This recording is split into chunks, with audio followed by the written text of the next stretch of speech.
His survival instincts kicked in. Mark bolted from the couch, sprinting toward the front door. He fumbled with the lock, his hands slick with sweat.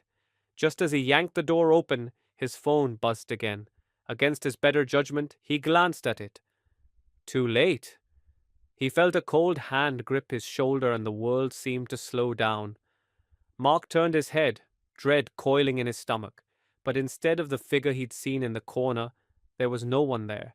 Just empty space and the cold air of the night. He didn't wait to question it. He burst out of the house, not stopping until he was in his car.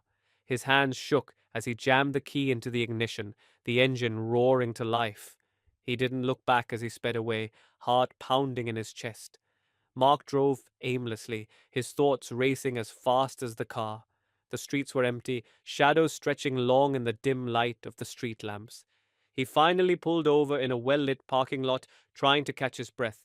His phone buzzed again. Mark jumped, nearly dropping it. This time, the text was different. Don't go home.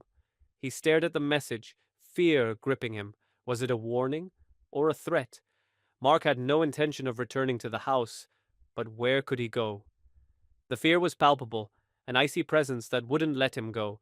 Mark spent the night in his car, parked in that lot. He didn't sleep. Every sound, every shadow kept him on edge.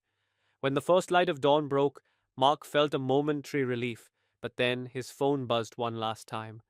You can't escape. His heart sank. This wasn't over. It had only just begun.